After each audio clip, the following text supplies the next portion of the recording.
Prem Shukla ji, Samajwadi party के प्रवक्ता कह रहे हैं कि मोदी का फैक्टर नहीं, अगर मोदी का फैक्टर होता तो 300 पार होना चाहिए था, जो नहीं हो पाया। सीटें घटी हैं, यानी मोदी का फैक्टर कम काम किया है। देखिए पवन जी, ये तो समाजवादी पार्टी वाले तो कह रहे थे कि इनको जो है 400 सीटें मिलेंगी और उस पर 111 सीट मिली, तो मतलब अखिलेश सिंह यादव को जनता ने बिल्कुल नहीं स्वीकारा। इनके तर्क के आधार पर अगर तर्क दिया जाए तो 305 सीटें ऐसी हैं उत्तर प्रदेश की 403 में से, जिसमें समाजवादी पार्टी और भारतीय जनता पार्टी के प्रत्याशियों की सीधी टक्कर हुई और उसमें 206 सीटें भारतीय जनता पार्टी के प्रत्याशी जीतने में सफल रहे और जीत की एवरेज मार्जिन है 28,000 प्लस। इसलिए ये जो लोग बार बार तर्क दे रहे हैं, जैसे यहाँ पर अभी राजपूत जी ने भी एक झूठा आंकड़ा पेश किया कि भारतीय जनता पार्टी का वोट बढ़ा ही नहीं। पहले भारतीय जनता पार्टी का 2017 में 39% था, जो 42% हुआ, और समाजवादी पार्टी 32% वोट पाई है। यानी सपा और भाजपा के बीच में 10% का अंतर है।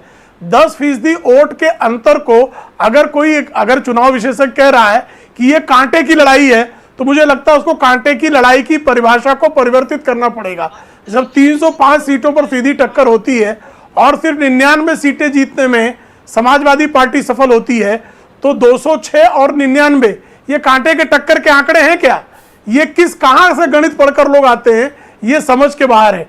आदरणीय मोदी जी का मैजिक नहीं है, यह मानकर इस भ्रम में अखिलेश सिंह यादव और 5 साल जी लें, किसी को कोई आपत्ति नहीं है। मोदी मैजिक ना माने तो मुगालता होगा। सुरेंद्र जी, हम आपसे जानना चाहते हैं कि कांग्रेस लगातार मोदी की नीतियों का विरोध करती रहती है, लेकिन उसके विरोध के केंद्र में नरेंद्र मोदी होते हैं। तो क्या कांग्रेस पार्टी को नरेंद्र मोदी की लोकप्रियता में कोई खूबी भी नजर आती है, या हमेशा जो आलोचना वाला नेगेटिव नैरेटिव रहता है उसका असर यह है कि लोगों ने सुनना छोड़ दिया? दो बातें बड़ी साफ हैं। पहली बात यह है कि नरेंद्र मोदी जी चुनाव लड़ने के लिए और नरेंद्र मोदी जी चुनाव जीतने की मशीनरी का नेतृत्व करने के लिए एक बहुत अच्छे इंसान हैं, इसमें कहीं कोई दो राय नहीं, और हम इस चीज को स्वीकार करते हैं।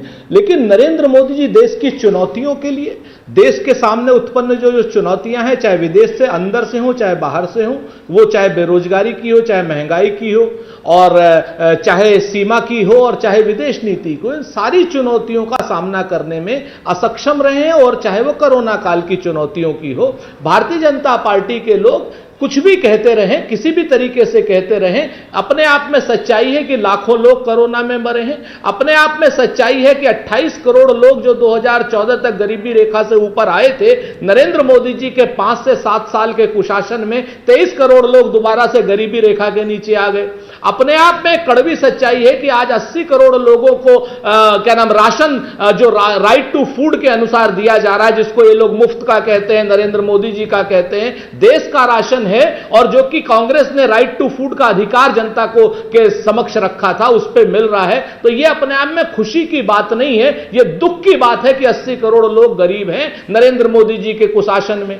ये खुशी की बात नहीं है कि एमएसएमई सेक्टर पूरी तरीके से कठोर रूप से मर गया है नरेंद्र मोदी। सुरेंद्र जी, ये आंकड़े प्रियंका जी ने भी दिए, राहुल गांधी ने भी दिए, लेकिन जनता इससे रिस्पॉन्ड नहीं कर रही। क्या पिछले 7 साल में जो लगातार आप नरेंद्र मोदी को हर मुद्दे पर कटघरे में खड़ा करते रहे, इसलिए लोगों ने आपकी बात पर वजन देना कम कर दिया है? क्या वजह है कि जो आप इतने आंकड़े दे रहे हैं उन्हें जनता स्वीकार नहीं कर रही चुनाव के मैदान में?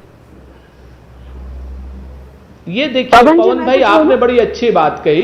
आप ये बात कहते हुए कर्नाटक को भूल गए, जहां हम जीते थे, इन्होंने सत्ता का परिवर्तन कराया। महाराष्ट्र को भूल गए हैं आप, छत्तीसगढ़ को भूल गए, मध्य प्रदेश को भूल गए, राजस्थान को भूल गए।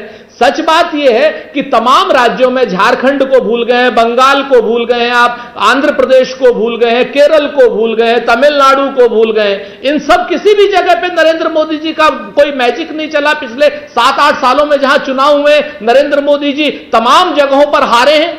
ऐसी बात नहीं है कि नरेंद्र मोदी जी हारे नहीं है और वो ये बात नहीं सुनी है लोगों ने, सुनी है लोगों ने। लेकिन नरेंद्र मोदी जी को हम फिर से कहते हैं कि हिंदी बेल्ट में नरेंद्र मोदी जी उत्तर प्रदेश में एक ऐसे, हाँ बिहार में नरेंद्र मोदी जी बहुत बुरी तरीके से हारे थे। अभी ये माधव आनंद जी नीतीश कुमार जी की बात कर रहे थे, नीतीश कुमार जी हमारे साथ लड़े थे तो क्या उनका वोट परसेंटेज था, और माधव आनंद जी की पूरी पार्टी उत्तर प्रदेश में नरेंद्र मोदी जी के खिलाफ चुनाव लड़ी है, ये हमारे खिलाफ चुनाव नहीं लड़े। और उत्तर प्रदेश में इनका हाल क्या हुआ ये भी माधव आनंद जी बता दें। तो सच बात यह है कि कई जगहों पे नरेंद्र मोदी जी का जो मैजिक है वो तमाम तरीके से फेल हुआ है। इस बार वो क्या नाम एक नैरेटिव बनाया, वो जीत गए, उनको जीत की बधाई। लेकिन चुनौतियां जो हैं वो अपनी जगह पर है, बेरोजगारी है अपनी जगह पर है, महंगाई है अपनी जगह पर है। प्रेम शुक्ला जी, कांग्रेस अभी भी ये कह रही है कि मोदी जीत तो सकते हैं, जीत की मशीन तो बना दिया है बीजेपी को, लेकिन वो चुनौतियों को पार नहीं पा रहे हैं। और यूपी तक मैजिक की बात है, बाकी सब स्टेट गिना रहे हैं जहां मोदी का मैजिक काम नहीं कर रहा है। जी नहीं, देखिए पवन जी, कांग्रेसी किस तरह के कुतर्क में शामिल होते हैं, कांग्रेसी किस तरह के कुतर्क में शामिल होकर झूठ बोलते हैं, इसका उदाहरण सुरेंद्र राजपूत जी ही हैं। ये बंगाल जीते हैं बता रहे हैं, बंगाल में 0 सीट हो गई साहब कांग्रेस की, जो 0 पा गए राहुल गांधी उसको जीत समझ रहे हैं। कांग्रेस 0 हो जाए तो जीत जाती है। मैंने ये कहा कि बंगाल देखिए बीच में चिल्ला रहे हैं, ये इनकी बदतमीजी बंद कराइए, बदतमीजी बंद कराइए इनकी। मैं इनके बीच में नहीं बोला था, चुप रहे बदतमीज, चुप रहे, बकवास मत करो।